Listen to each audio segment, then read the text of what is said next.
All right. Hello, everybody. My name is Albert. Welcome to How to Find a Job in an Uncertain Economy. We are here today really on the heels of just that, an economy where jobs are hard to find, especially if you're in tech, and a lot of people who are frustrated and trying to figure out what their next career move is. If that describes you, feel free to raise your hand, scream into the webinar chat, or anything in between. To help really find the answers to all of this, we've assembled today a distinguished panel. With me is one of my Albert's List sidekicks, Elisa. She's been here for many different webinars, including our 8-week boot camp. And with her today is also a distinguished panel of career coaches, recruiters, and career professionals. What I'm going to go ahead and do is hand it over to Elisa. But before I do that, I want to let you know that this webinar is being recorded. It'll be on our YouTube channel, and we encourage you to use the Q&A function and make this webinar as engaging as possible so that you can get the greatest value and move forward with your job search with as much progress as you can possibly have. Without further ado, Elisa, over to you. It's all yours.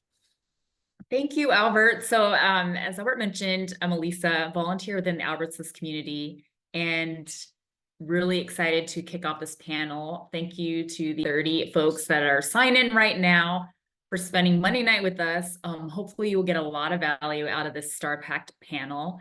And we want to keep this very informal. So I'll be checking in the chat. If you have questions, that'll be the quickest way for us to get the panelists to respond. So get active in the chat. This is a panel, but we also want you to network with each other. So let's keep the chat alive, and I'll also pulse periodically for questions. With that, I'll kick things off. So I guess 2024 is kind of the year of AI, right? Artificial intelligence. You might have heard this a couple times a day. And so I think for a lot of job searchers, there's so many websites, there's so many resources out there. It's hard to get clarity on like what the future looks like. So to start, we'd love to hear from the panelists on what are 1 to 2 skills that you think will be valuable in this kind of new AI-driven future that spans across a lot of industries. I'll start with Lucy, and then we'll kind of go down the line. And feel free, panelists, to jump in. Oh, hi, everybody.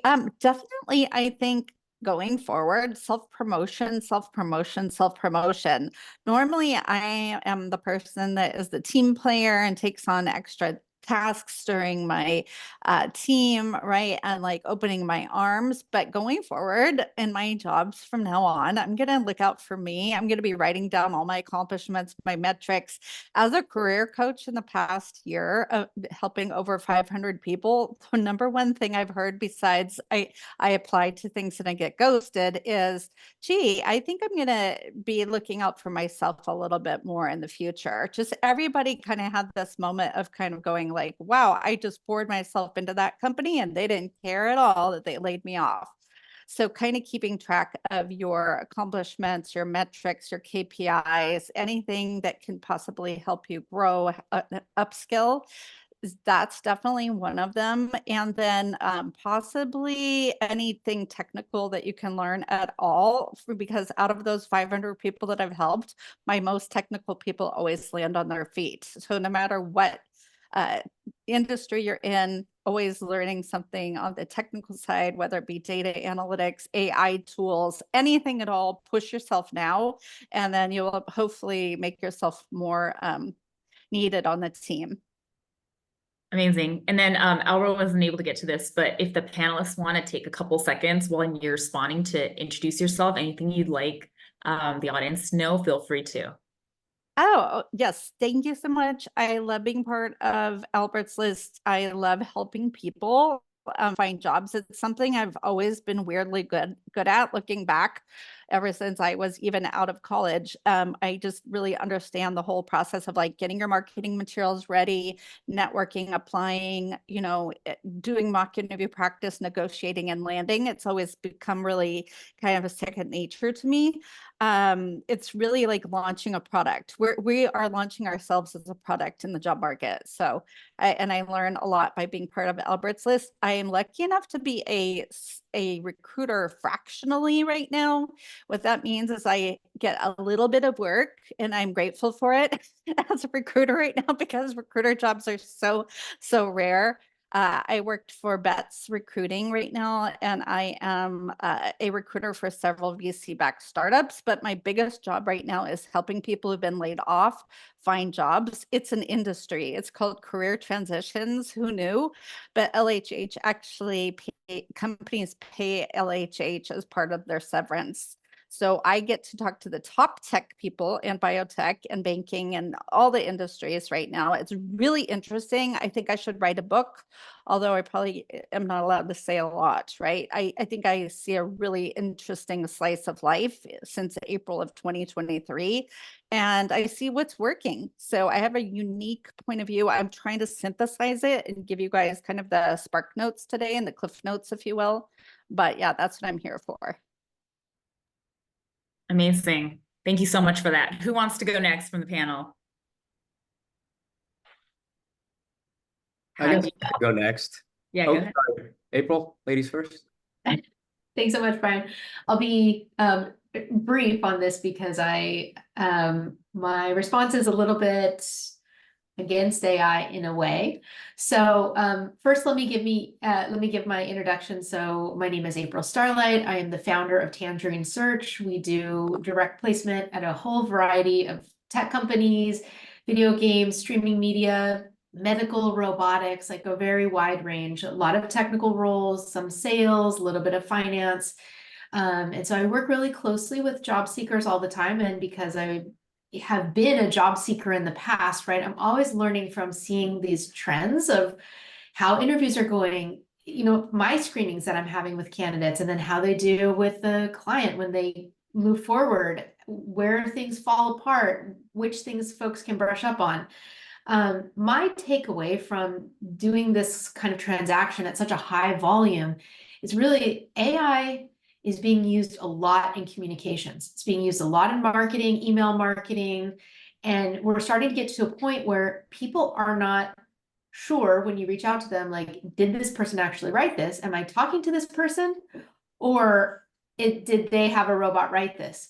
So I think one huge distinguishing thing that we can do at this point is have face-to-face meetings, have telephone conversations, going out and having a coffee, because at the end of the day, if someone is hiring you for a job, they are trying to hire a person, right? If you are interviewing for a role, they're looking to find a person. And that is the number one thing is, can they get along with you? Are you going to be easy to work with? How's your communication skills? So I think it's very important, of course, to stay up on new trends, new technology, but a lot of people, given how absolutely terrible the job market has been, a lot of people are just losing track of the basics, losing track of that kind of communication, interview skills, and also kind of losing confidence in the abilities that they have. And folks on the job market, if you have 2 years or you have 20 years of experience, you have delved into your subject matter, like, you know your role, you know the things that you've learned, and there's a lot of self-doubt going on, which makes total sense after repeated rejection, right? But really, my big takeaway on AI is, like, set that aside first and really kind of like focus on yourself and give yourself that pep talk, you know, before going into it. So I'm going to step aside now and hand it over to you, Brian, and maybe you have something more related to AI to respond with.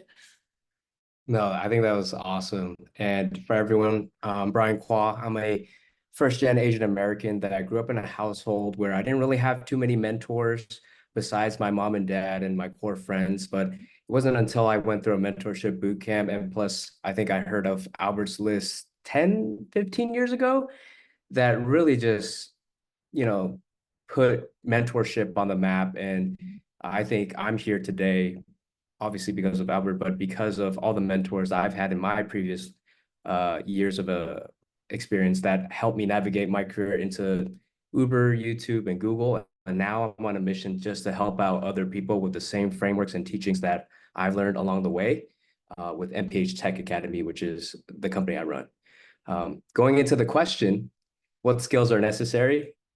piggybacking off what you said, April, I totally agree.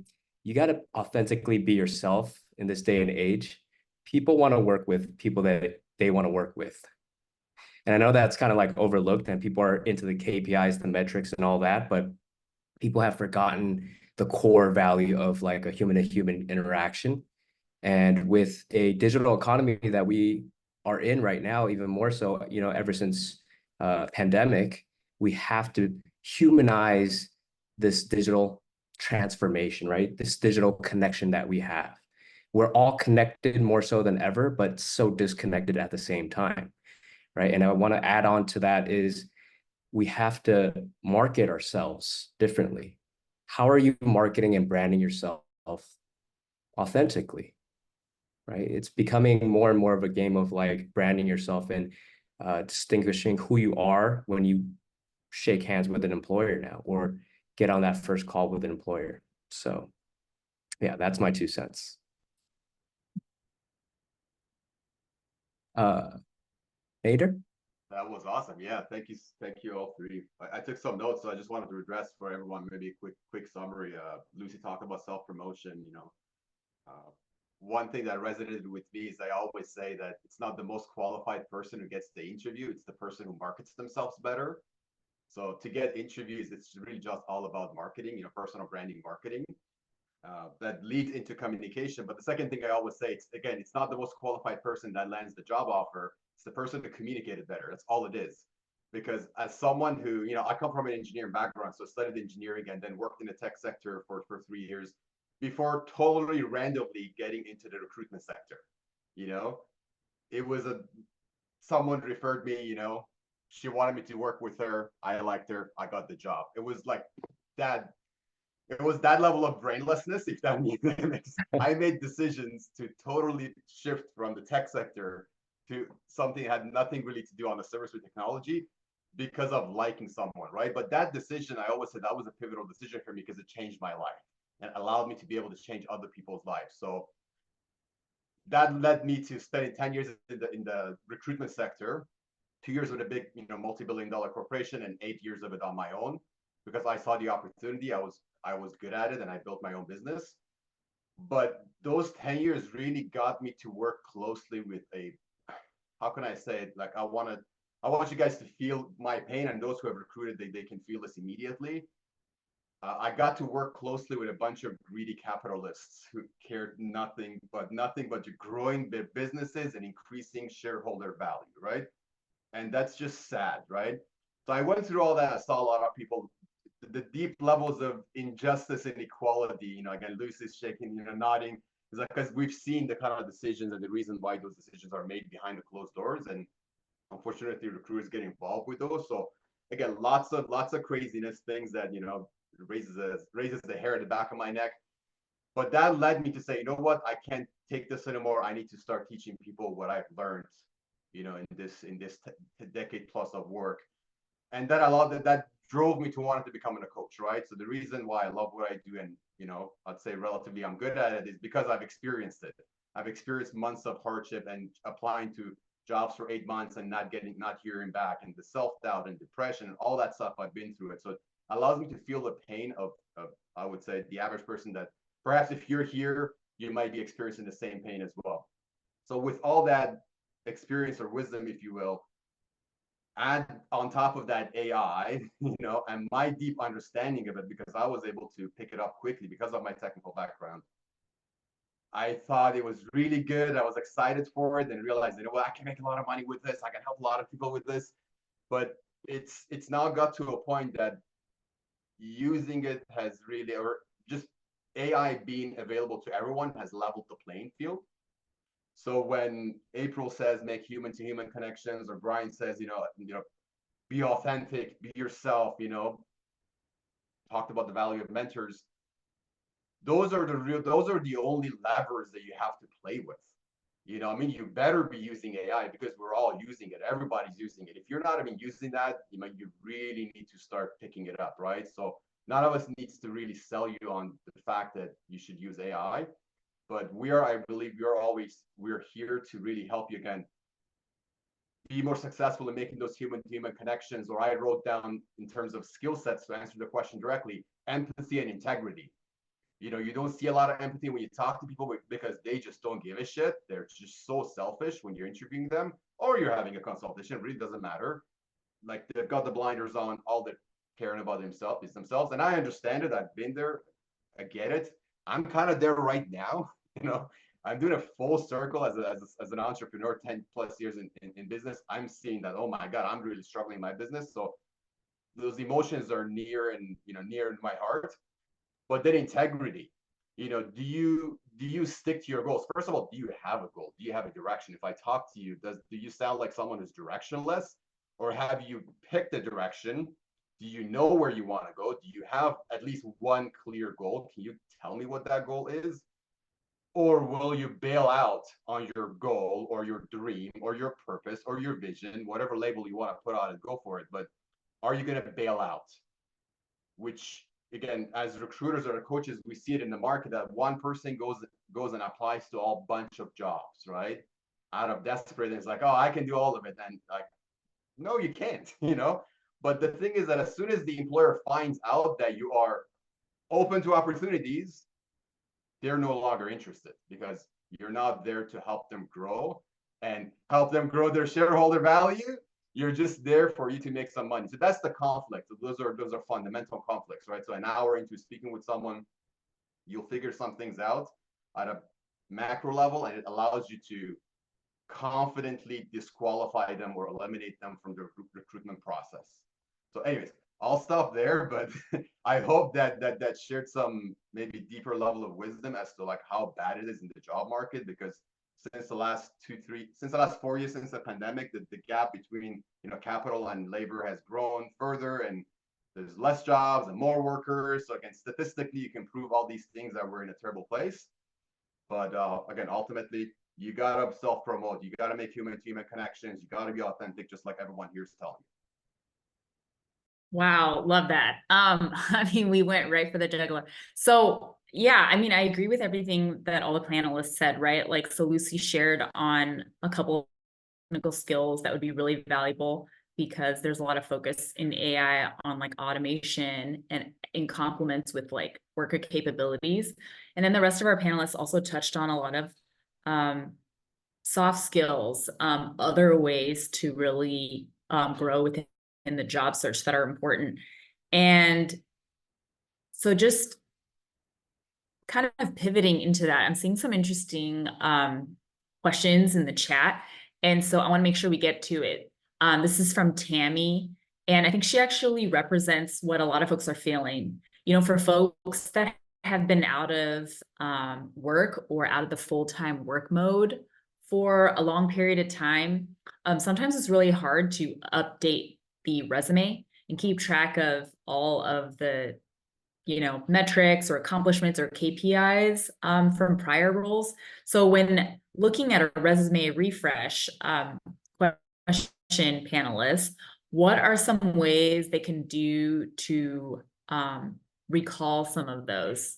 Especially like there's a lot of those tools out there like Teal, et cetera, that can help you have a more data-driven resume format. But if you can't, like, what are some ways to draw out some of those metrics to start versus just, you know, the system needs something to go off of? Any thoughts there? I can chime in on that one. The biggest thing with resumes for me always is that you have a cheat sheet. This is an open book test. The answers are in the job description. So look in the job description for what they want to see, and then find the closest metrics that are associated with whatever achievements that they're looking for. And if you don't remember the exact numbers of, you know, increase of business year over year or whatever, some things you can Google, other things you can approximate. You know, it's like when you're, I don't know if anybody's like bilingual, right? And you forget a way to say something in another language, just think of a different way to say what you're trying to say. So you can be a little bit creative and just want to give some talking points, and you want to basically express that you understand that what they're looking for is outcomes. You really want to talk about like improvements over like what the task was. Like the task was, I checked emails. Well, the outcome was like, we got people hired, right? So you want to just talk about the outcomes. But I would say to not worry and overly index about getting those exactly right. And I think some, for accuracy reasons, of course, it's great. People want to have those accurate, but I would say don't stress on, don't stay awake at night about that. That's really good. April, I agree. Like using the job description to inform what you put on your resume, you don't have to go crazy about it. Like people say like, oh, my resume versus my LinkedIn, they're not exact and things like that, right? You can go into analysis paralysis, but look, we either make the company money, we save them money, or we save them time. This is kind of usually our job function is somewhat related to one of those, right? So what I tell people is like, okay, you were working for Visa, like, and you want to go to work for Genentech. Like, are we talking, a Fortune 100? Or are we talking Fortune 500? Like, maybe it's an early stage startup. Give some details. Like when you're telling a story, right? You just don't want to say like, you don't want the top line. You want to get into the details. So that's basically what it is, but backing up what you did. In other words, being a recruiter, I hate and detest the fact that I have to keep like what the top of the funnel metrics were, like how many outbound messages I have, what the time to fill is, and all these things. It drives me crazy because I know my own process and I know I'm successful. But nowadays, unless you have that on your resume, you won't even get the interview. So looking at people on LinkedIn as well, sometimes you can literally go and just look at people who are in the field that you want to work in and see how they word things. Also, crazy thing, you could put in technical recruiter resume and hit images on Google. You will get actual people's resumes and you can look how they word it as well. That's something I do. Yes, I do the cheat sheet. That's amazing. And just to piggyback off what you said earlier, Lucy, documenting everything in self-promotion, your first conversation, that's super important. That ties into this. And I wanted to drop, I think everyone knows this, but they maybe forgot about it, the XYZ formula by Google. Right? That's the one? Yeah, I hear you thumbs up in. Here, I'll drop the link for everyone here. But essentially, you're writing your accomplishments such as accomplish X as measured by Y by doing Z. So it's really speaking to KPIs. It shows that you're very analytical, shows that you're keeping track of your accomplishments. And it's just, we love KPIs as a recruiter, just looking like, okay, this person's a top performer. I can instantly see that already. The fact that you even placed it using that format already makes you stand out, right? And yeah, to go off what everyone else said, make sure the next role that you're being aligned to is really honed in, right? You're tailoring your resume for that next role.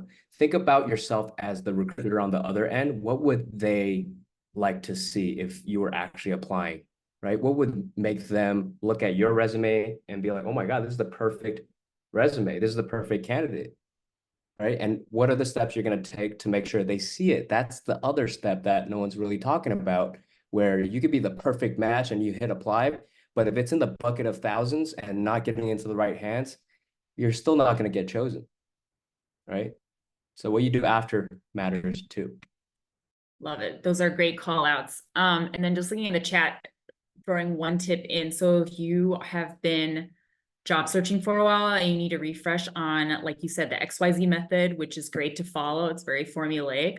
But if you're having a hard time pulling the metrics, I would just, for your prior roles, like recall 1 to 2 major projects you're a part of or led or whatnot, and then try to reconnect with old coworkers. Like for instance, I'm in sales, new business sales. So I always stay really close to sales finance. And I love April's call out, like it's all about intent. Like, yes, there is a focus on accuracy for those numbers, but as long as you can explain how you got to it and have an understanding of it, I think you're okay there. Give yourself that grace. So take from my recommendation what you will, but for instance, for sales, when I look at numbers, I stay close to sales finance and I'll pulse those coworkers for, hey, I'm looking to document my accomplishments. This is how I'm building it out for the XYZ method. Like, what do you think? And if they're like, yeah, this is, they'll be able to weigh in. Your old coworkers as well that were on the project with you can as well. So that's a good refresh for you. Moving to Jennifer, a lot of people plus one into this question, so I want to make sure we get it in front of the panelists. So she's saying, is anyone else having issues or trouble even getting a screening with a recruiter in the first round? Even working with referrals, working with a professional revising resume. I'm getting a really low response rate. Any of the panelists want to jump in Let on me this address one? this because I was just Yeah. talking about it with someone earlier today, and Love it. Brian just mentioned it right now, so it's perfect timing. There is a void, there is a gap between you having this perfectly written resume printed on gold sheets to people actually reading it. You know, it's called marketing, right? So again, it's not the most qualified person who gets an interview, it's the person who markets themselves better. So they have nothing to do with each other. They're completely separated. You know, just getting that screening call back, it's on the dark side of the moon, right? So you got to be able to first understand that there are two different things, and there are many different techniques in order for you to approach and actually land on the dark side of the moon. And if you're only submitting your resume to a publicly advertised job opening, your chances of success are less than 1%. And I'm being optimistic by saying less than 1%, right? You do the math, it's depressing, right? But either you look at the data and you're like, okay, I'm just gonna accept the reality of how the job market operates, or you're gonna have to go and experience it. And then 6 months later, you realize that, okay, I applied to 300 jobs, still no more than 2 interviews or callbacks. That's a function of marketing, your marketing that needs to be improved. And I mean, the fastest way, the direct line is the shortest distance between you and your target. So hence networking becomes the primary strategy where you can, find the right people in the right company, start the right conversations, and ensure control the process of getting your resume, getting your content, getting your story in front of people. If I'm going to get you to just take one action today, is just accept that fact, right? Because I see that, again, over 14 years of coaching, it's literally accepting that fact is what stops people. Because I'm sure we all do a lot more consultations versus the actual clients, right? So if I've had 50 clients this year, I would have had 300 consultations. The 250, there's a common pattern there. They, fight, freeze, or flight, right? Yeah. Freezing is like, I'm not gonna do anything, not the right timing, Yeah. So they just don't do anything at all. I feel like there's an epidemic of people just freezing and not doing anything at all. Yeah. And not changing their job search strategy, their marketing strategy. Therefore, they don't hear as much back, I have a thought on this from a recruiter perspective, right? So like reverse engineering how this happens. So just as an example, right now, I'm working with a medical robotics company. This company does automated surgery with robots. Okay. So we're looking for like a very niche mechanical engineer who's done very niche stuff, right? Every single application that has come in, I have reviewed. Resumes that are like, even if I can squint and kind of almost see like, are you maybe almost qualified? I have spent half an hour or longer talking to those folks. And then contrast that against, I have another client, real job open right now for an HR business partner. And there's tons of HR talent on the market. And it kills me because I know there's really good talent and we are just absolutely flooded. Like, I think we have over 600 applications right now, and my client's going to hire one person. So it also depends on how niche is what you're doing. And I want to put this out there to everybody that there's not only one way to make a job niche, right? And people think like, oh, if I get more skilled, it's more niche. I need to get better, or I need to get more education. A job could be niche because it's in Modesto, California. It could be niche because they need someone who's done finance, but also that has worked with a nonprofit, right? So like it really depends on a lot of different factors. And the more niche, I've been looking at some of this Q&A here going on, and people are asking like, does it even make sense to tailor your resume? And I want to bring this up because those niche positions where it's more likely that you're going to get a call back, it becomes more and more important that you put that information in your resume as to why you fit those niche qualifications, right? Like I did hiring work for Crunchyroll. If you talked about what animes you liked in your resume, you were twice as likely to get a callback, right? So in those cases, taking that couple of minutes and putting that there will increase your chances as well. And use AI to do that rapidly, because now you can do that with AI rapidly. So look into a chain of thought AI prompting, chain of thought prompting. There's no need to type that in the chat, but chain of thought prompting, that's the easiest thing you can learn. You can sit down, spend time with any large language model. I would pick Claude 3.5 Sonnet right now and just figure out how to do that in a matter of minutes, versus a couple of years ago, it used to be hours, if not weeks. If not, you'll never get it done by yourself because there's just so much self-doubt. And like Brian was saying, put yourself in the shoes of a recruiter. That's challenging. I've said that to people so many times, but that is also very challenging. You know, if you don't know what a recruiter does, and sometimes you talk to a recruiter, you hear the truth, you know, that comes out of April's mouth, talks about, you know, very hard to fill niche roles, you know, remote locations. Like, I like those roles that you're talking about, you know, it's like very high niche, you know, like that was my bread and butter for 10 years. That is a complete different job market experience versus, let's say, an HR specialist. There's like so much demand, so much jobs, highly competitive, versus I'm looking for a, you know, senior materials engineer, PhD with specific semiconductor experience. It's like, okay, there's literally a couple of handful of those guys around available in the job market. A recruiter shouldn't really have a problem finding those individuals. And again, complications. But if you're that person, you're highly qualified. As long as you learn how to find April, you're good. You know, it's not hard to find her. It's so easy. It's just you're not doing the basic work, you know, and just be yourself, you know, be yourself, reach out, but don't fall for the promise of if you just gain more skills, you'll get hired faster. That is a big fat lie that, you know, just get a PhD, you know, just pick up Python or just get this AI skill set. It's not as easy as that's not the reality of it, right? There's always someone who's just as qualified as you or more qualified. So if your mindset is I'm just going to compete on qualifications, you've got the whole game wrong. It's not about qualifications, it's about marketing and communication.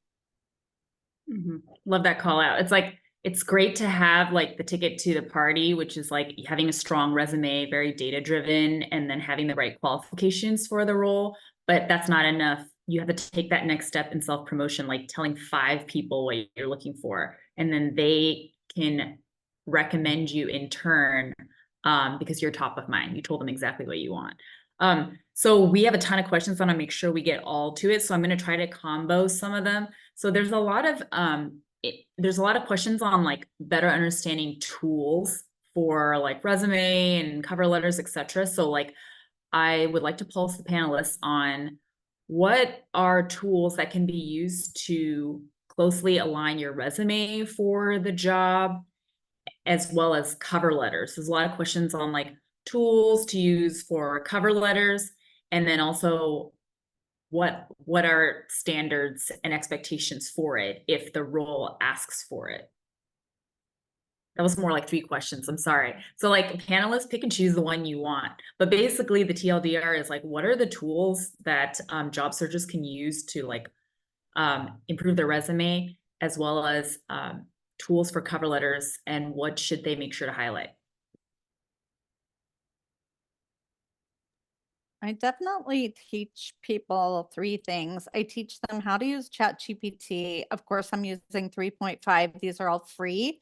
There probably is a paywall when I'm talking about jobscan.co and maybe even Teal. So what I like about those 3 interfaces is it's 3 different slices into the view of what you're trying to do, right? If you put, I like to do this prompt in ChatGPT, make my resume, cut and paste the whole text of the resume, a good fit for this job, and cut and paste the whole text of the job description. So make this resume, cut and paste your whole text to your resume, a good fit for this job description, cut and paste the whole job description, and put that into one prompt into ChatGPT.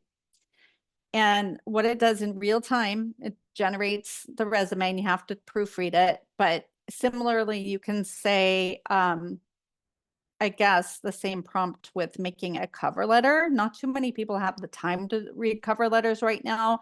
There are those exceptions if you're trying to apply for maybe a city, county, state, obviously government job, higher ed, biotech really likes them. And maybe if you're trying to pivot, it's a good thing to add. But in general, the recruiter friends that I have left, they're doing the work of 3 to 4 people right now, so they don't tend to read the cover letters. The jobscan.co, it should be free.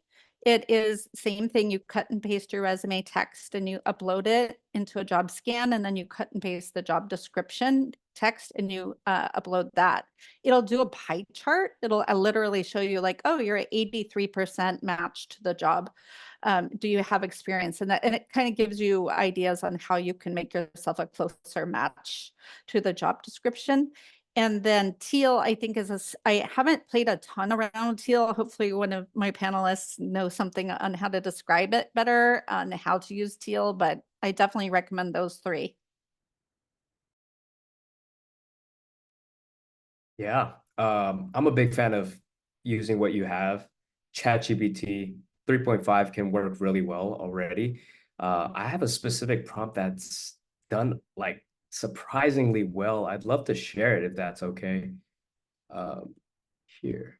Yeah, panelists, feel free. Like if you have a specific prompt, a lot of those like ChatGPT, Gemini, Yeah. you'd be very specific to get what you're looking for. Otherwise, you'd have to do multiple prompts to get the algo to do what you'd like. So yeah, please feel free to share. Yeah, so this is the prompt that I just shared, but it's the first one, which basically says, I want you to act as a professional resume writer. I am currently your current position and want to land your desired role. Based on this job description, and then you insert your job description, write me 5 resume bullet points using impactful statements with metrics included that relate to my resume experience. And then you input your resume at the end. My resume is this. So I'll copy and paste again. And, the brackets are where you insert your experience into this.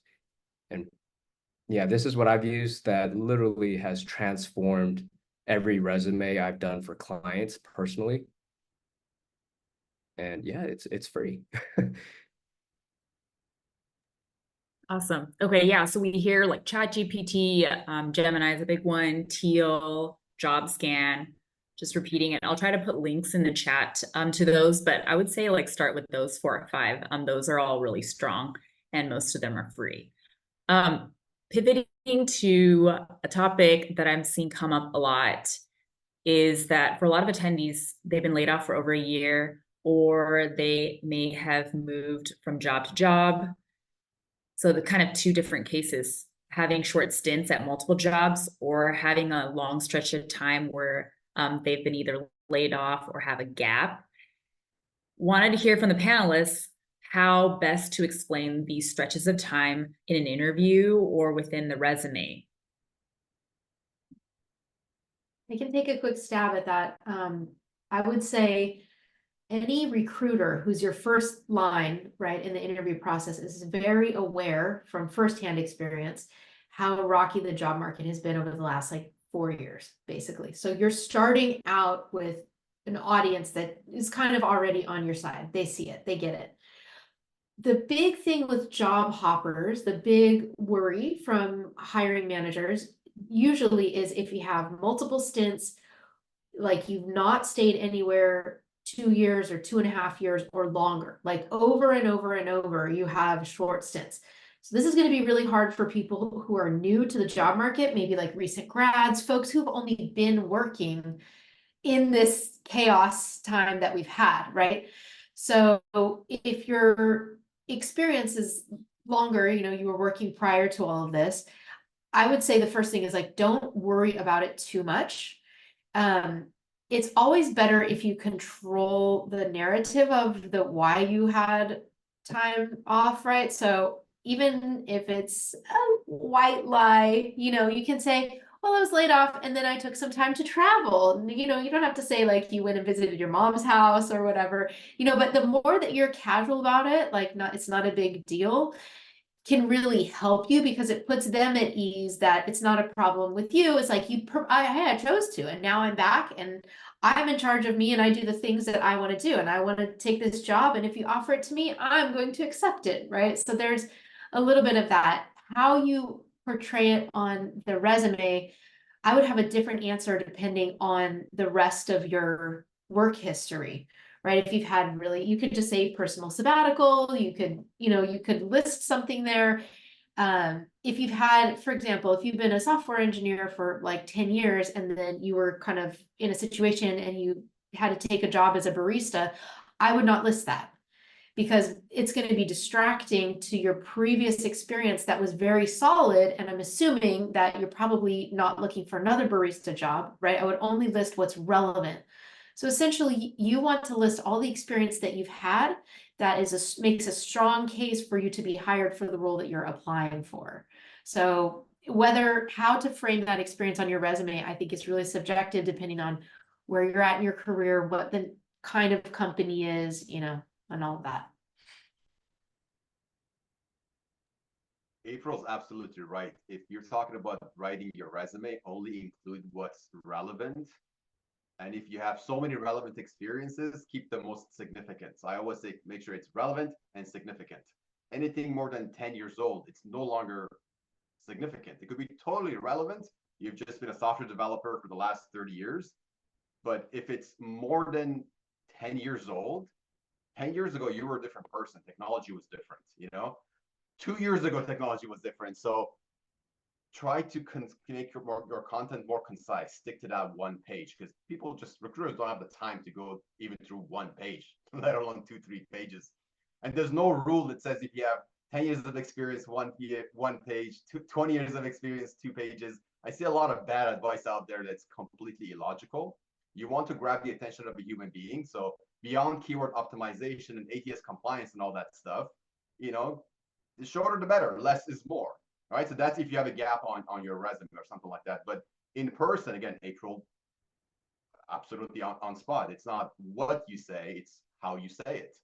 So I always tell my clients, and you can only tell this is someone you're actually doing an interview practice with. So again, I try to be direct, sometimes harsh, but I normally say if we go through this, you tell me the story of the gap, and if you sound miserable, and it sounds like it feels like you have shame and regret with that time, I know that you didn't do anything. I know that you actually didn't do the work. So if that's you and you actually didn't do the work, then let's not even get into that conversation. But assuming that you did the work and it didn't work out, which is a lot of you, hopefully all of you did the work and just submitted your resumes and did your best and did read the cover letter because you wanted to get that extra edge. As long as you did the work, just say it, say what you did and focus on the lessons learned. So tell me what you learned from that experience. You could have learned from that experience that, the job market is not tough. So that allowed me to take life more seriously. I realized that I need to grow personally. I need to change my approach. I became more resilient, and you go into resilience and developing grit and becoming, more aware, and taking full responsibility, becoming extremely accountable to your self-action. You can let them know that throughout that process, you actually got fitter and, mentally and physically and spiritually fitter. You had time to spend some time developing meditation practice, whatever it is you did, assuming you actually did it. You learned how to cook pasta. That's a lesson learned. That would improve my company culture. I'd love for you to come in and, do a potluck and bring your own, pasta with grandma's pasta sauce, right? Whatever it is, make that the topic of the conversation. So it's something that as a recruiter or a hiring manager interviewing you, I value that. Whether it's that you became a better cook or you developed awareness and understanding, which led to you taking action, becoming a better version of yourself. Again, focus on the positives. We're not here. We don't know you, right? You're complete strangers. We are here to pick the right people the less than 1% so that we can increase shareholder value, right? So with I gotta put that out there because people forget, right? It is all about money. It's all about business growth, right? Whether you're a private or publicly traded market, unless you're a recruiter, you don't understand that, right? It is an absolutely harsh and dark field out there. And I feel the recruiters because we're all human. At least if you're here, if you do coaching on the side, you are human. You have a heart. I also know a lot of recruiters who have no heart, right? But they're not coaches. They become, management consultants and, anyways. All stuff right there, but I hope that makes sense. I love that call out.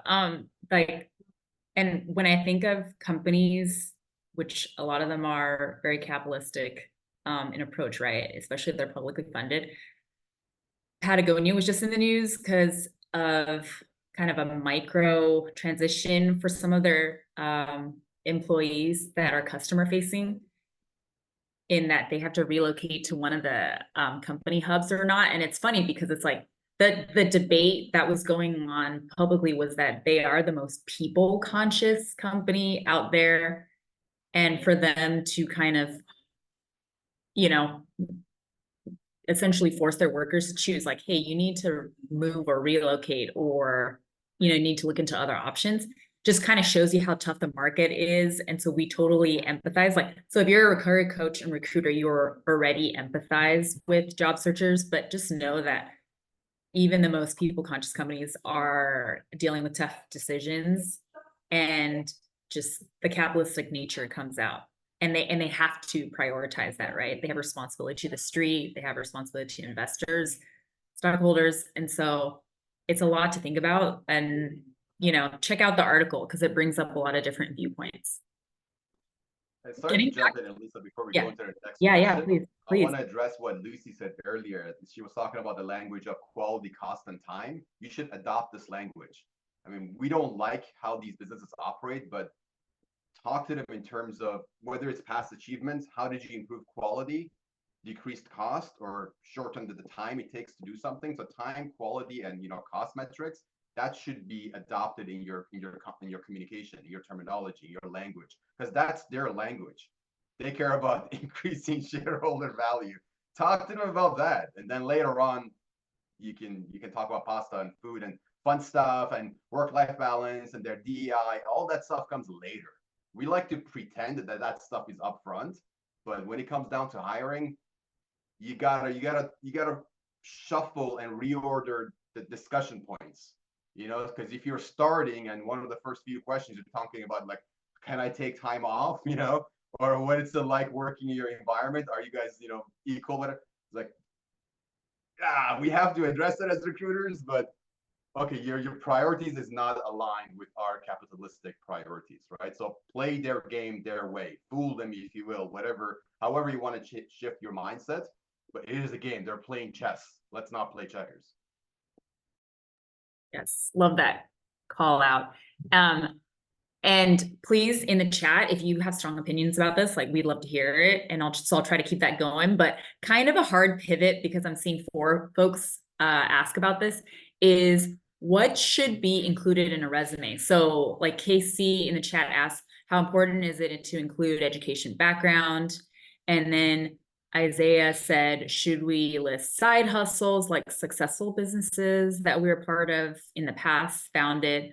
How about volunteering on boards as director, etc.?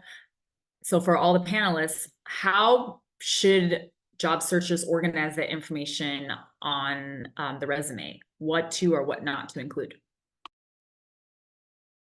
Startups love seeing side projects because they essentially are a side project. So if you have that within you and you're going to be doing that, they want to see that.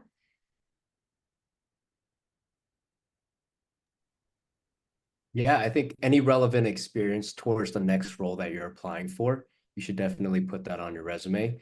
As far as education versus experience, if you're coming out of college, you don't have too much experience, so most likely your education is going to be highlighted. If you have more experience that trumps, the education, so to speak, you can move education on bottom. I think if you look at a resume or think about the human aspect psychologically, once we look at something like a web page, there's going to be a percentage of us that scroll down all the way, but most of us will just literally look at the first 20-30%, right? So if we don't see the keywords, accomplishments within those 5 to 10 seconds, you know, tough luck sometimes. That's a very generous time frame. Okay, 2 to 3 seconds? Yeah. Wow, April. No, I'm just No, kidding. I mean, you know, if you're going through, and I think it's very important for job seekers to think about this. If I post a job on Friday and I come back on Monday and there's 250 applicants and I Yeah. have to review those in an hour, I mean, what's the math on that? I don't know, you know, and you have to like take a bathroom break or something, that there goes 3 minutes. You know, so you really are looking for who can make it. So you want it to be so obvious. Like you want this resume, you open it, and then this person goes, "Oh my gosh, this person is born to do Yeah. this job. Everything in their life has led up to this." You know, as best as you can, right? Yeah.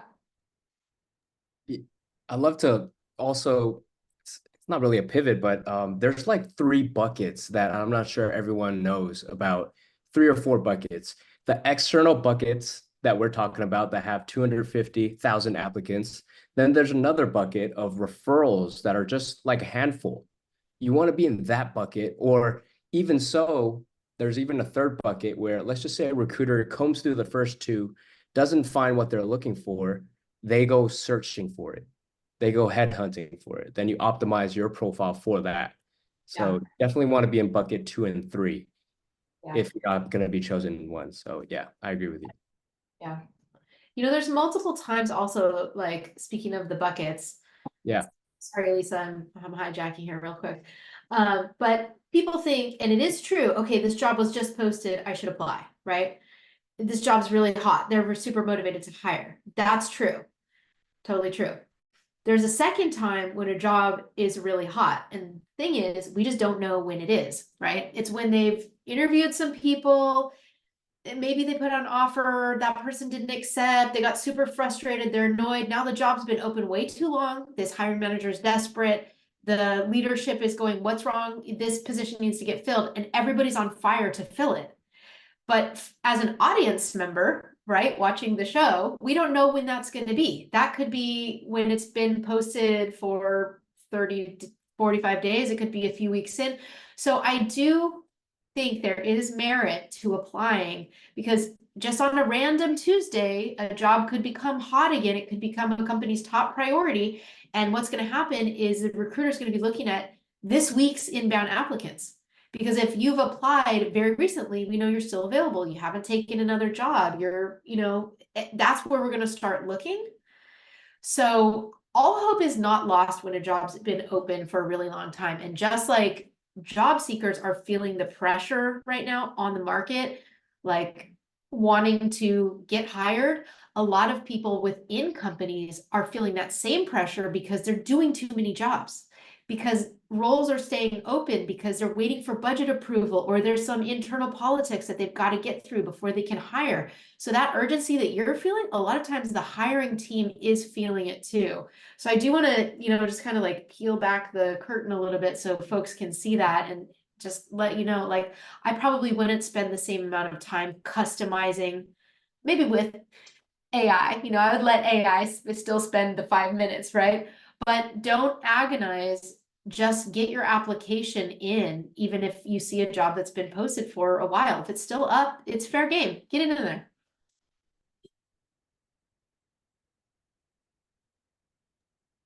I just want to add something, you know, just in your mind, next time you're thinking about, oh, this job's been open for a while, let's just reword it and say, this advertisement has been running for a while.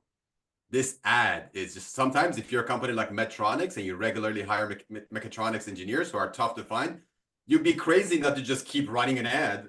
You know, you just keep running an ad. Hey, we're a medical device company. We hire a lot of these people because we have an engineering team of 300. So that ad would be and should be running every day, because that's your business development, or that's your recruitment, talent acquisition strategy. So as a job seeker, just don't look at an advertisement and think it as actually an opening, like a job opening within like an empty desk that's, you know, it needs to be filled. Like, that's not the reality all the times. And as recruiters, we see that. As recruiters, we are hired. I've been hired on many times looking for positions that don't even exist. It's like, we would like to hire someone like this, and they'll pay the recruiter money. Like, they'll pay you up front to look for someone just because they're strategizing, because they've put a bid in on a project that they don't even know if they're going to win. It's like they're one of the 5 bids. And we are recruiters who are interviewing people at this stage, bringing people in, sitting them down, qualifying them, taking them through 3 rounds of interviews. And everything's contingent to the 4th round. Like, going to the 4th round interview means that we have to wait for whatever, July or December, for the bid to get accepted. And only if the bid gets accepted, then we'll call you back. So you're not going to know all those details, but recruiters know, and recruiters are normally get into coaching. They start leaving the dark side and go into the light. We've experienced that. We've said enough is enough, right? We need to start helping people. Anyways. Yeah, that's funny. That's a great juxtaposition. So it's like what April shared and what Nader shared can both be true in this current job market. For example, April said, like, just continue, never hurts to apply. It doesn't matter if the role's been out for a while, right? Because there's many different scenarios at play. But it could also be what Nader said, which is like, hey, like, I'm a big time company, and if it's hard for me to fill niche roles, why not keep, just like you said, the role equals an advertisement. And we know whenever something is top of mind, then you think of the brand, right? The big company. And so these role postings are like, advertisements that keep their niche roles top of mind for folks, especially like technical talent that's hard to fill. So I don't know. We don't have any answers here. We're just providing perspectives and discussions, right? Especially since a lot of people think that there are these ghost roles. They apply for it and nothing happens. So there's multiple things at play. Wanted to get to Eileen, hopefully I'm saying that right. This question on, there's quite a few folks dialed in that I know of that are TVCs or contractors in their current organizations, and which is great. What are some strategies or protocol for contract staff to look into if they want to convert into a direct hire or FTE in their current company? Any advice there? Don't. If you're at Google, this is my humble opinion, there's some companies that, let's just say, let's consider the times we're in, right? Companies cannot add FTE headcount to their company right now because that will directly impact their shareholder profits, right? So they don't want to add full-time headcount. They work a lot with contractors. Many companies do that. What you could do is you could take your same experience, skills, education, and apply it in a different environment, right? Like a nonprofit, a different sector, a startup that would be happy to have your multiple hats, get your title change there. Like, for instance, I had somebody who was at 5 years in recruiting at Meta, and she basically couldn't grow, right? She couldn't grow. It was a great job. In my opinion, Meta people were all making a lot of money. But in order to get that HR business partner title, she moved to a nonprofit in San Francisco. And what that does is within a year of her staying there, they're going to give her the HR generalist position title, right? So in a sense, that's the same as the HR BP. So she could grow her skills and then pivot back into a Magnificent Seven or a main company, right? It's like sometimes you have to think like almost like a zigzag pattern, take a little step back to get a big step forward. Just think about like, there are different sectors out there, and now is definitely the time when it's not a great time to pivot. It's not a great time to think like, oh, I'm in a contract role, they're going to convert me. So what are the options, right? I have a 19-year-old son who always kicks my butt playing strategy games. And as I learned from him, like, strategy, what is strategy? What cards do you hold in your hand right now? And what are your plays? And that's something that we're not really taught, right? But now, thinking about all the experiences I've had, this is my 3rd career, really. I was a recruiter, then a stay-at-home mom, then a teacher. Then I was tired of being with kids after 12 years, so went back into recruiting. And April helped me actually redo my resume and knows the tough time it's been to kind of get a full-time role. I've had a lot of contracts. But every single time I've switched, you know, I'm learning new tools, I'm adopting technology quickly, right? There's some benefits to being a contractor that you can use when you're interviewing. You're a quick learner, you know, a lot more tools and technology, you know, you're wearing a lot of hats, you step right in, you don't expect to be trained, right? You can just step right in and learn and just add value. So I think like just thinking about the cards that you're holding in your hand right now, what are some moves that you can make? It's not always the traditional move like, oh, I'm a contractor, hopefully they'll just convert me. You know, you might have to think about moving a sector, but then you could always come back to the company that you want to work for. It's funny how a year or two you see the same person applying in 2 years. Boy, they've gotten a lot more experience. That's exciting when that happens.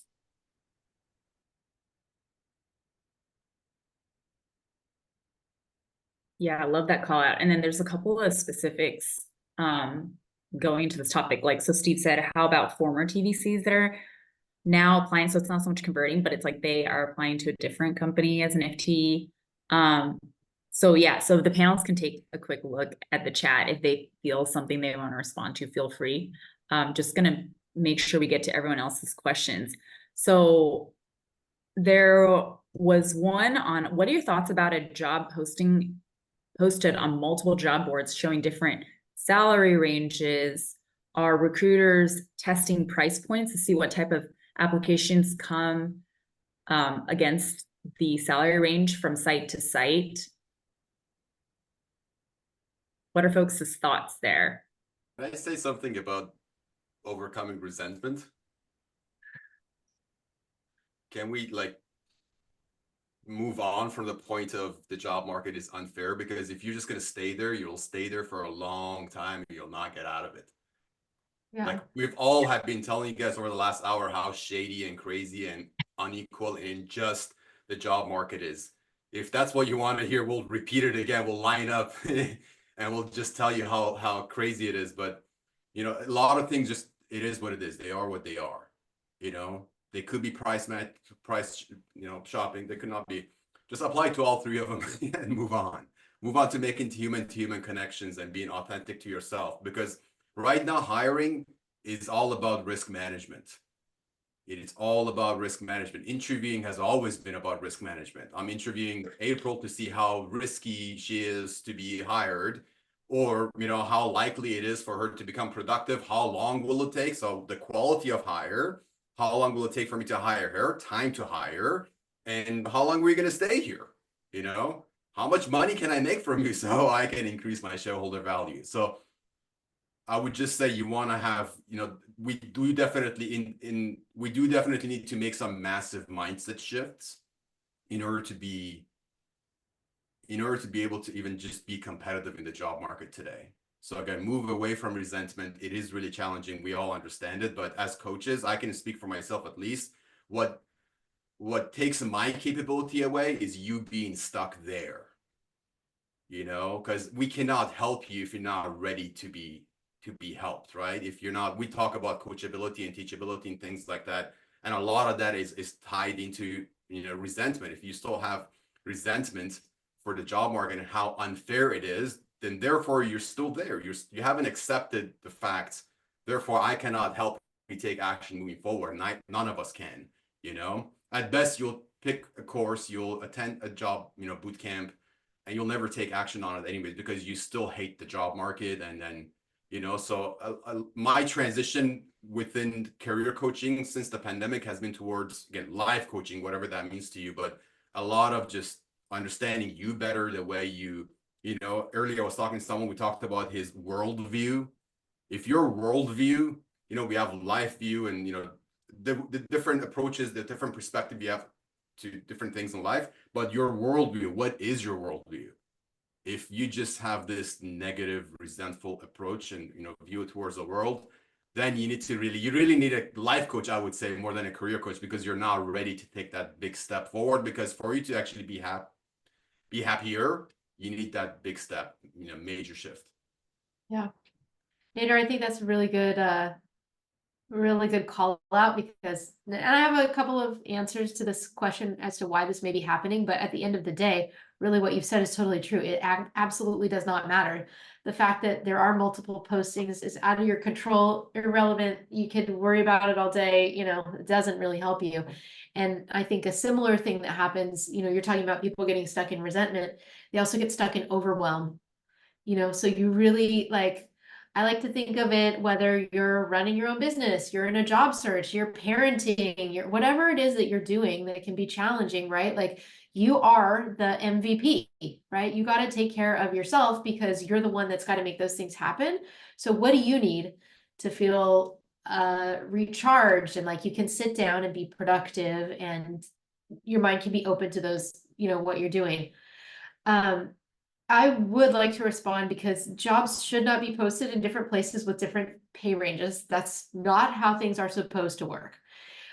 One thing that's happening right now is recruiting teams are crazy overburdened. Recruiters were the first people on the layoff chopping block. They have not been replaced. They're doing double, triple, quadruple their workload. And some of what can be happening is they just post it somewhere. The job gets, you know, reconfigured. Okay, we're not doing director, now we're doing VP. There's a new rate. And they forgot that they posted it on this niche site. You know, like give them a little bit of slack, just like you would give it. People make mistakes, number one. It could be totally innocent. Another thing that could happen is if it's a consulting job, right? Like you're going to go in, you know, as a contractor to Google or whatever. There's different agencies who do that, and they all have slightly different overhead. They have different size of teams. They have different ways that they work out their margins, different agreements with the hiring company. So you might see the exact same contract job, but depending on who you're going through, they're able to offer a different pay range. Or they could be simply trying to pump more profit and market at different ranges. So these are some reasons off the top of my head why I think that a job could be listed at a different rate. But to your point, it really doesn't matter.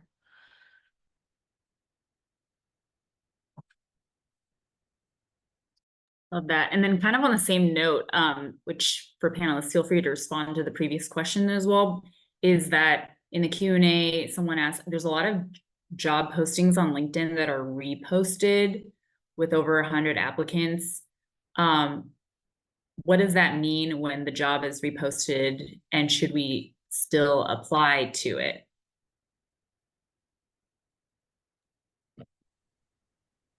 Yeah, I can chime in on this. I think I mentioned it before. They're still looking for that unicorn and they still haven't found it yet. So you can definitely apply for it again. And I think April mentioned this, it could be the right timing of things now, like the second time around, or you got to be more strategic in your approach, right? I think applying is just one avenue, but if you can reach the hiring manager and actually do the due diligence to find that person that's actually responsible to open the gates for you, that's going to set you apart, right? Doing the extra 5 steps is going to allow you to, you know, get the job versus everyone else just doing the same thing, the 90% herd mentality, right? You got to be the top 1 to 5% to even land that interview nowadays. And are you willing to do the extra 5 steps of connecting, sending a nice reach out message, doing research on the company, and then having a tailored message reach out and saying, I believe you might be the hiring manager? Like, who's willing to do that, right? Who knows how to do that? So that's the gap we're trying to fill over here, right?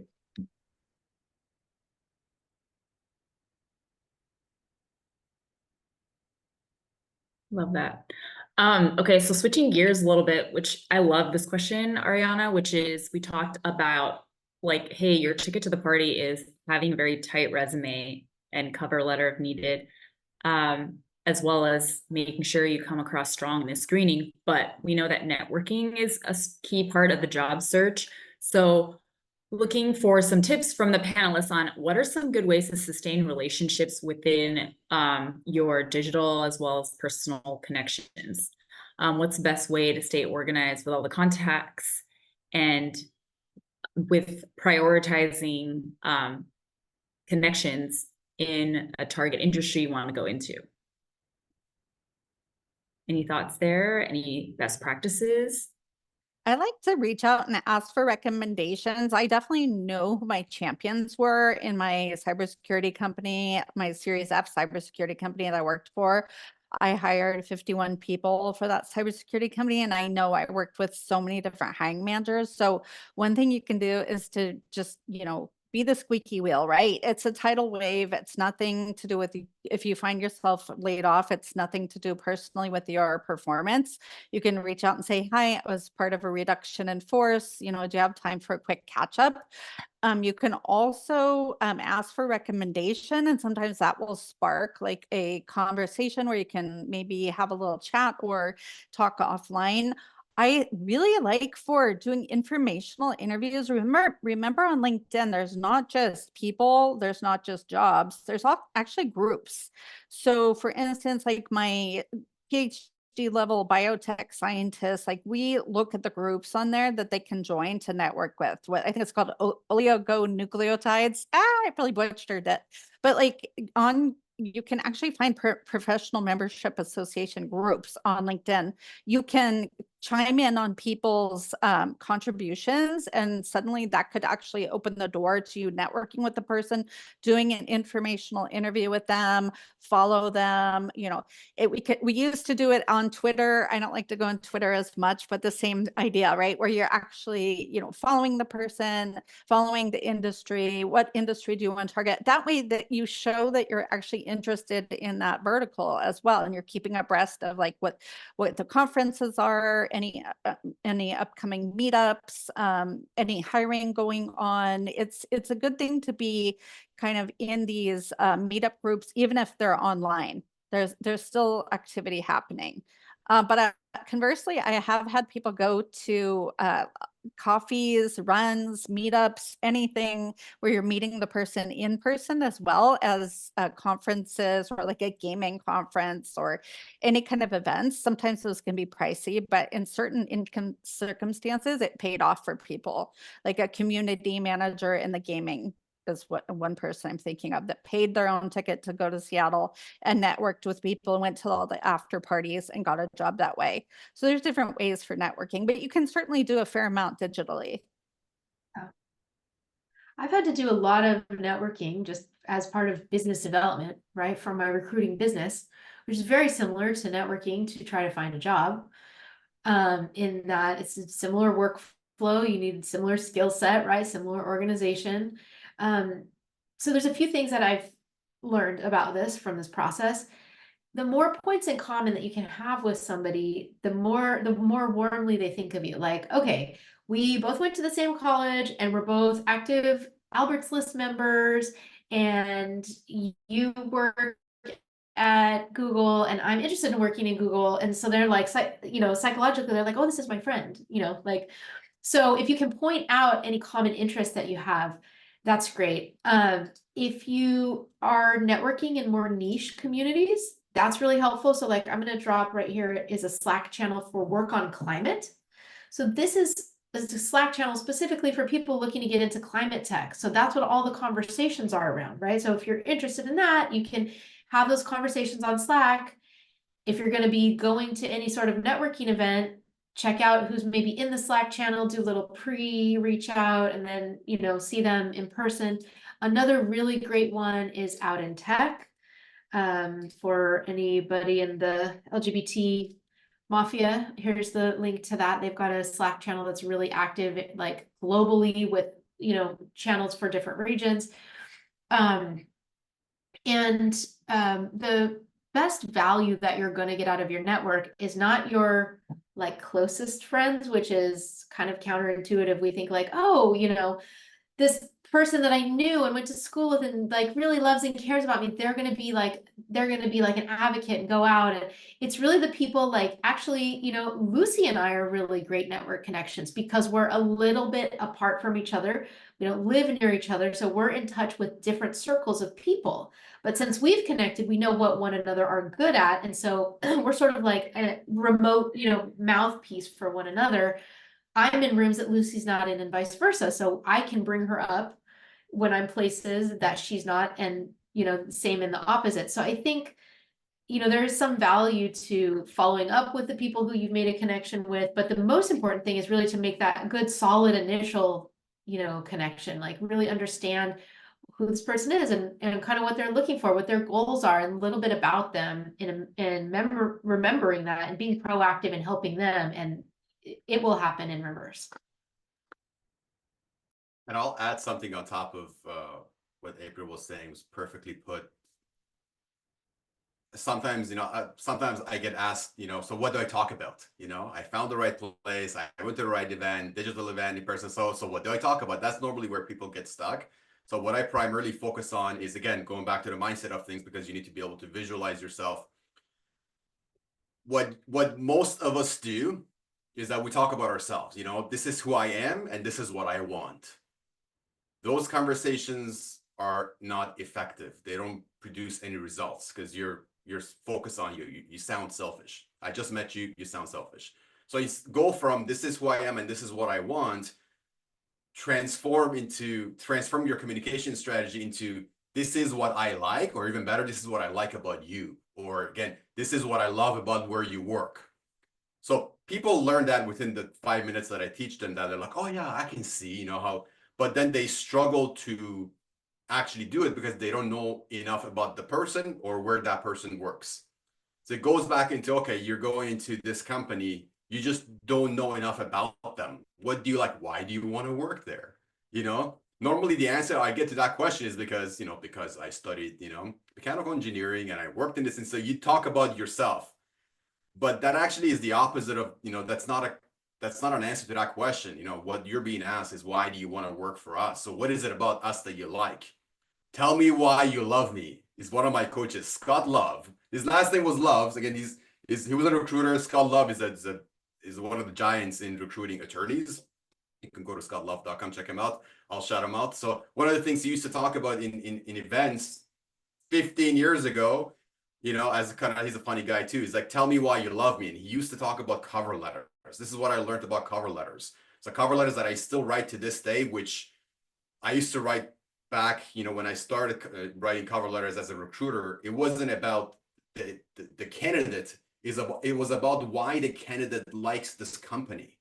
It's a totally different conversation. So he used to say, tell me why you love me. And he used to talk about like love letters, like 1,000-year-old love letters and poems. And this is how he solidified the point. It's like, if you write something to me telling me what it is you like about me or the company I worked at, and then what you can help us with, what kind of problems you can solve, then I want to talk to you, because you're telling me the nice things about me or the companies that I work at that are interesting to you.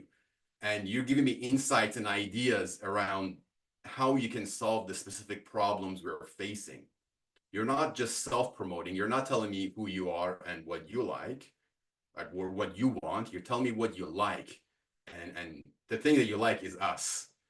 So you can get into persuasion and things like that, because that's exactly what we're talking about. You can become more persuasive when you talk about the other person, whether you're dating or you're networking or job searching or whatever. Focus on the other person, not on you, because then you sound selfless instead of selfish. Nice. And I just want to add one word that wasn't mentioned, but I think we all discussed this: rapport. We're all just trying to build rapport with each other, and that's the way to do it, right? Caring about the other person first and hearing what they have to say and what interests them. And then the law of reciprocity flips it. So like, hey, wait, what do you do? What are you looking for? How can I help you? That's what a lot of people forgot. That I speak to a lot of clients. I do a lot of networking. I keep getting rejected. Then they show me their messages and it's, hey, I just got this degree. I'm looking for this job. Do you know someone that could help me? I'm going to apply here. Can you refer me? It's all me, me, me, me, me. You do the hard work, me, me, me, me, instead of what can I do to make your job easier? As simple as that, but as hard as that sometimes. Yeah. Right. I think, Brian, when you said rapport, the thing that came to my mind also is like, you'll be at a networking event, there's tons of people, and maybe you're talking to somebody you don't have that great of a rapport with. Don't force it. Excuse yourself and find somebody fun, whatever that means to you, or someone that you are kind of vibing with. Like, go with what is easier when you're already doing something hard, because the people that are kind of on your wavelength, or the people that like you, are going to be better advocates for you out in the job market, out in the world. 100%.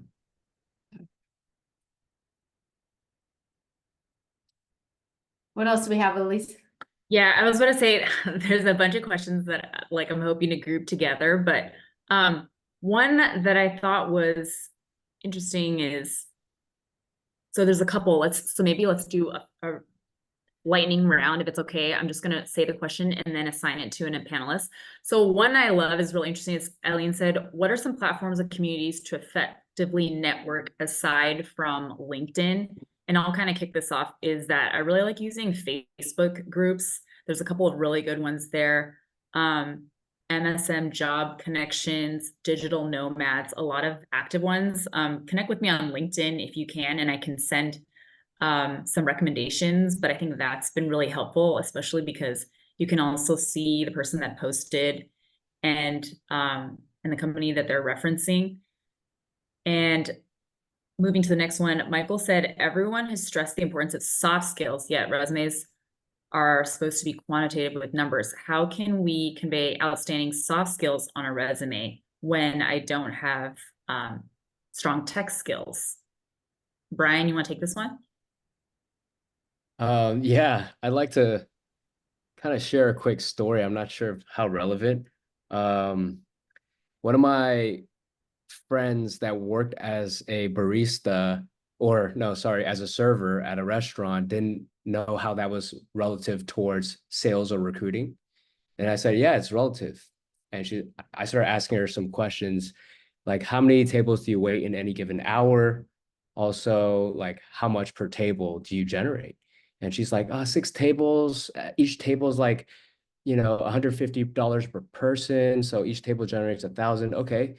So why don't you rephrase your experience instead of saying waited tables at this restaurant and, greeted customers to generated or single-handedly generated thousands of dollars in revenue by waiting 6 tables effectively, right? And just reorganizing that a little bit. And sometimes we need that perspective shift or talking to a mentor or recruiter to give us that bullet point that we needed. And she's like, oh my God, I never thought of it like that. So I wish there was like maybe a ChatGPT, GPT that we could ask that rephrases our experience, right? Wouldn't that be so cool? So yeah, I think try to, put some time with a recruiter to see how you can, figuratively ask what are some soft skills that you have that you can kind of quantify potentially. And sometimes you don't need to quantify soft skills, right? Just state the experience that you have as well. But yeah, anyone else? Can I add something to this? Because I hit a gold mine a few years ago. I want to share that with everyone. Okay. Because I get that question often, and the answer is you can't. And I will not write about your soft skills on your resume, because if I'm writing on a piece of paper that I get along well with others or anything software related, Yeah. soft skill related, personality, behavior related, you're just reading some words on a piece of paper, worthless piece of paper to me, a recruiter. I will not believe that at all. Again, that's the mindset of a recruiter. So you're biased. You cannot prove to me in writing that you have one of any of the soft skills. That is humanly impossible. You will not win that conversation over with the recruiter. So what's the solution? You get someone else to talk about that soft skills, AKA testimonials. You can put testimonials in your cover letter, resume. Believe it or not, yeah, the world will not end if you put testimonials on your resume, because I've had people like shivering. It's like, I gotta do that. It's like, no, it's okay. Like, trust me, it's okay. Nothing bad will happen. The application, the first follow-up email, all the communications you can put in your email signature. I have email signatures. I have testimonials in my email signature. Get someone else to sell the recruiter on your soft skills, if you will. If Brian talks about one of my soft skills, people will agree with Brian, because Brian, it's not her. It's like 2 different people, right? That's really the only way I've been able to get around it. So I just wanted to share that in a nutshell. Yeah, and speaking about that, I think us as recruiters, or just recruiters in general, should look at maybe a hyperlink to the recommendations on LinkedIn that we're getting. Speaking to that, wouldn't that be the X factor? I wish that was it, because it's difficult to get people. You have to have a direct call to action to get people to scroll like 7 times on my profile, to get to. I know. It should be easier. It should be its own section or a hyperlink, like, on QR code. Yeah, something like that. Yeah, so have your, either have it as email signature, cover letter, you bring attention to it. So one of the many follow-up techniques is to just have a follow-up message with a recruiter, just highlighting a couple of the testimonials. Pick 3 testimonials, 3 recommendations, which you should have housed on LinkedIn, but utilize that, you know, again, like Lucy was saying, you know, self-promotion. That is a Love that. beautiful way. It's an unbiased way. It's, hey, this is what April said about me when we worked together back at this company. That's again, that's what's worked for me and my clients. Love that. That's really good. And also, Brian, like your example of being a hostess or, you know, waiting tables, if you say that you generated so much revenue, or you waited on so many tables in a certain amount of time, I can, as a recruiter, extrapolate. You've got to be good with people. You know, if you're working with people at volume like that, you don't need to describe it to me. I can see it in your experience. And then you're going to back it up when we have our first screening. You're going to, you know, it's more of a thing for that first interview for you to display it. And the way that we see it on the resume is just by reading between the lines of what you accomplished. A couple of quick ones here. So Casey wanted to know, when I'm applying for roles, is it worth my time to reach out to an HR person to follow up on it and provide resume? And then the follow-up question there is, sometimes she's only able to find the head of HR or higher level positions at the company. So what is the best approach towards reaching out after you've applied for a job? Like, should she or he reach out to these high level people or only recruiter level? Any thoughts here? I think you have nothing to lose, really, but you should set your expectations appropriately. Again, unless you're applying for something super niche, this person is probably already swamped. If you send a connection request and they're too busy to respond to you, don't hold it against them, don't feel bad. You could still have a future connection, you know, and that, I think that's basically what you can get out of it. Because if they're, I actually used to give this advice earlier in my career, a lot less people were doing this. And now I'm getting a lot of it coming back to me. And it makes me feel kind of bad, but it's like, I only have so many hours in the day and your brain's only like at full capacity for so long, right? So there's really nothing to lose, even if it's not the right recruiter working on the role or somebody higher level in the company. There's, you know, you already don't have the job, right? So just take the risk, it's fine. But the likelihood of them getting back really varies depending on how desperate they are to fill this position and how good of a fit you are. Awesome. Along the same lines, so this one, I might just have to, I was going to summarize it. What do you think about a role as other under experience, listing the responsibilities of strong experiences, skills with titles, handling a CEO, consultant, side gig? Do you have any suggestions to put out many responsibilities from various roles? So this to me is kind of like a question on like, how do you organize a variety of experiences and showcase it appropriately in a resume?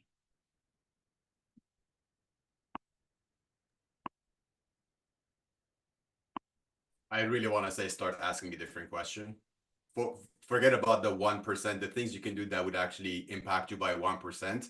Focus on the things that would impact your success rate by 20, 30%, which is actually networking, which is a marketing side. Too many people are focusing on, you know, what or how can I display, where should I put the skills? Does it go on top of the resume or on the bottom of the resume? You know, it's like, we need to evolve from that. Again, I know I don't want to sound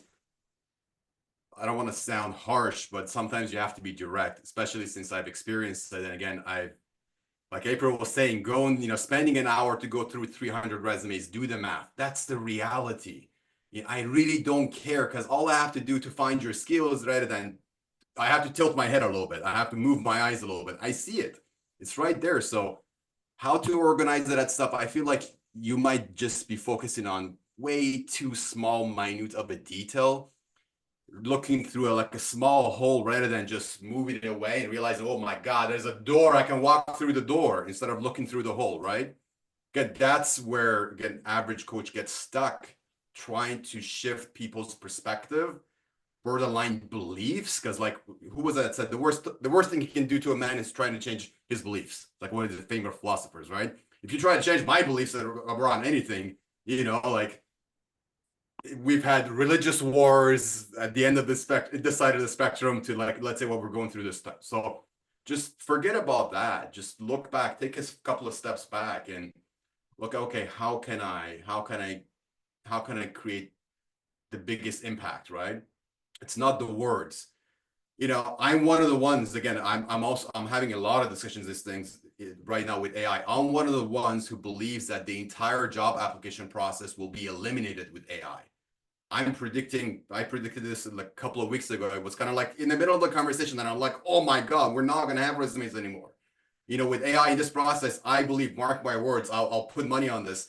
We will not have the entire application process soon. It's just going to be one video you submit online, which would be recorded on their platform by AI, evaluated by AI. A decision will be made on you by AI. And that is it. It's you in your skin.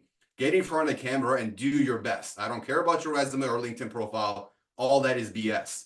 You want an interview, you have it. This is the thing. You go to the company's website, you click on interview, you pick the job you want to interview for, you click record, and you just give your interview.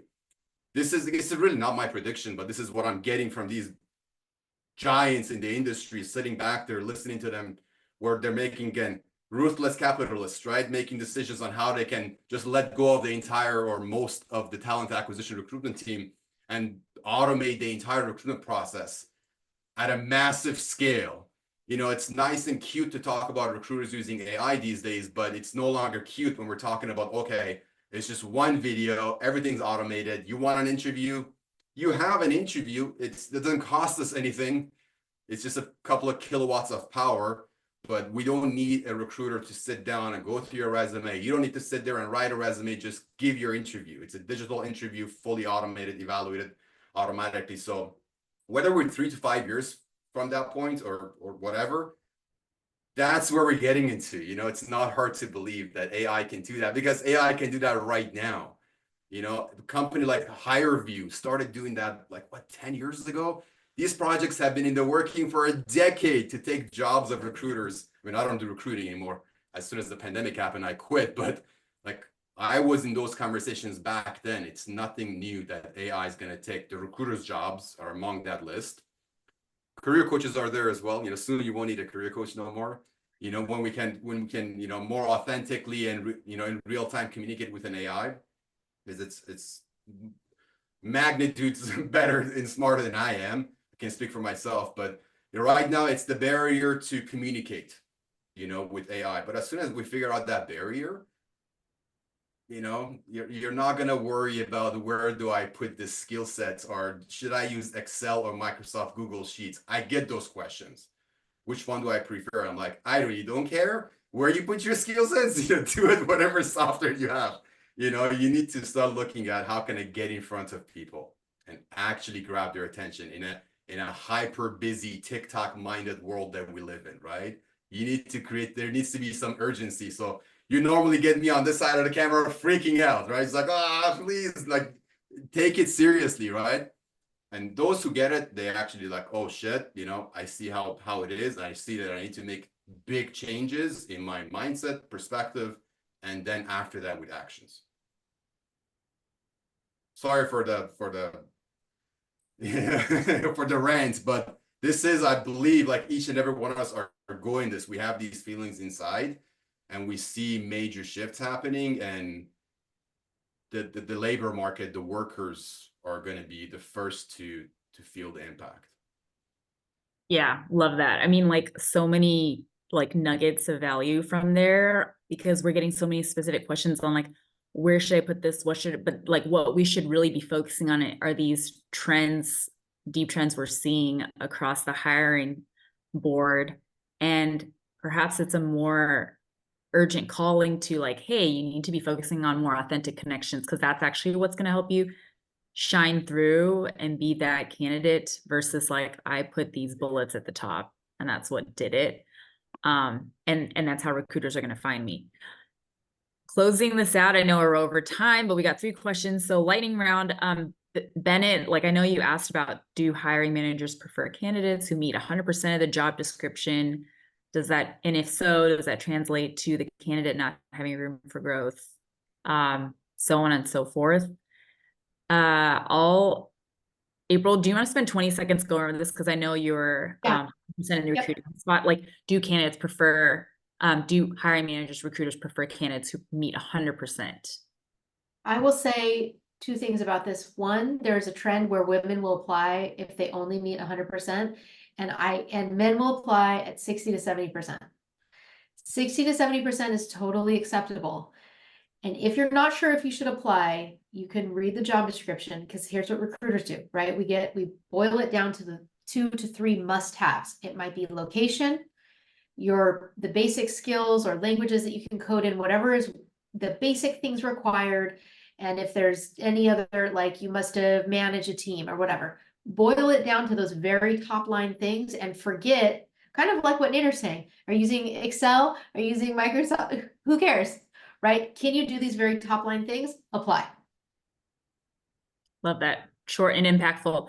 Eileen said, what is the inside track on employee referrals at organizations, since there don't seem to be a lot of success stories? Like, it used to be like, oh, if you have a referral, you can get inside tracked, but now it's like nothing is really sticking.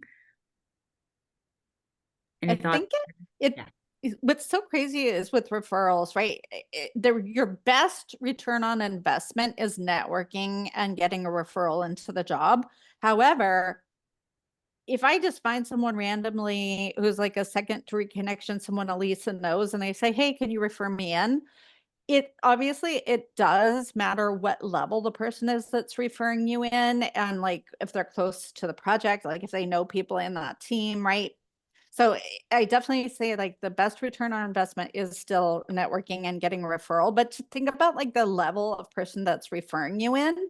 If it's it's not, you're not just gaming it, right? Like it's a natural segue into the company. Somebody who's working there that can recommend you and say, hey, hire Lucy. She's easy to work with. She's great, right?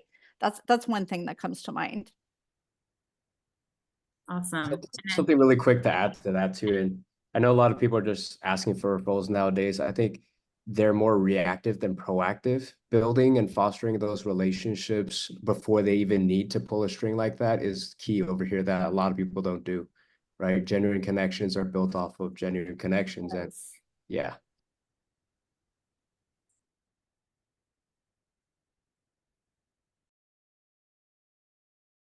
Sorry, great call out there. And I think it's like to be determined. I mean, like, don't forget that, basic competencies, stay connected in your digital groups. And if you're actively job searching, just continue to like self-promote and share exactly what you're looking for. The more folks that know it and think of it top of mind, the more likely they'll be able to kind of refer you or make that gold connection that you need to get your next opportunity. Just closing this panel session out, Krishna has one more question. He's a senior he or she, apologies, is a senior management consultant willing to leave tech and is wanting to understand how to break into other spaces like nonprofits or startups where it might be overqualified or have no related experience. I'll just say shift again, going back to mindset, shift your perspective and your strategy from experience to skills. Experience are the things you've done in the past. Skill sets are the lessons you have gained and retained from those experiences. As soon as you start looking at it as past experiences and present skills with a clear dividing line in between them, then you're going to focus your content, your communication, everything that comes out of your mouth or you put on a piece of paper or online, it's going to be leveraging your skill sets. It's going to be formed around the language of skill sets, capabilities. And I normally say, talk about the problems you solve versus problems you can solve. So if you're going into a different industry, talk about new problems that you have the skill sets to solve, not past experiences, because past experiences breaks the #1 rule of content development, which is it's not even relevant. If it's not relevant or significant, don't put it on your resume. Don't talk about it. It's a complete waste of my time as a recruiter. So if it's not even relevant, then talking about your past experiences as a communication strategy or a content development, personal branding strategy, it's really flawed. Like the timelines are flawed. Forget about the past, focus on the present skills, specifically if you want to make a transition and clearly define that nonprofit. So what is it? what is the problem they solve in the world, what is the impact you want to create. You got to adopt their mission. You know, I always say create, you know, adopt that organization's mission. So you gotta have it down to the company or the organization itself. So you know what their mission is and you adopt it. And then you talk about the skills you have that you'll be able to utilize to solve the problems that they have on the path to achieving their goals.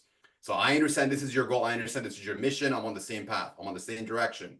These are the skill sets that I have that I'll be able to help you solve these 3 problems on the path to achieving your mission, right? So I don't care what your past experiences are at this point, because, you know, if you pick 3 skills, I got it from a different background. Lucy acquired those 3 skills with a different shift, different mix of backgrounds. You know, Brian went through different career paths, but we all have the similar skill sets right now that qualifies for a career coach, for example. So we get paid for the skill sets that we have, not the experiences that we had. Remember that, like write that down. You're not getting paid for the experiences you had, you're getting paid for the skill sets you have. And more specifically for the skill sets that you can apply to solve the problems that these corporations are facing on the path to their mission. And this should be really the terminology and the stories that are coming out of your mouth, right? You should be saying exactly what I just said to the recruiter, because this is how you sell yourself. This is how you convince them that they should hire you, because your frame of reference is in the future. Their frame of reference is in the future because all they want to do is to improve shareholder value, right? This is a capitalist system that we live in. So play that game, understand that game, learn macroeconomic shifts, and, you know, understand how money and capital is shifting right now. We talked about, let's say, the energy sector, the renewable energy sector in the chat being a growing industry. Yeah, it is, because there's a massive demand for it because of AI. You know, we have AI technology, just not enough power to run it, right? So that's a massive problem, right? Climate change, you know, the website I forgot, but April shared, you know, why is climate change important? Because it's a massive problem and we don't have enough people who are focused on it. So look at global supply and demand patterns and shifts in where the capital is going, where the money is being invested. Follow the money. I'll leave you guys with this: follow the money. Love that. And on that note, I'm going to close this out for our webinar panel. Just want to be respectful of everyone's time. But I mean, so many topics addressed here. We talked about some hot jobs markets that folks can potentially look into. We lean into some AI tools that job searchers can potentially leverage.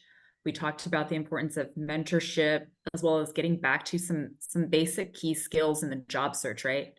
How to effectively self-promote and make some meaningful connections, network the right way.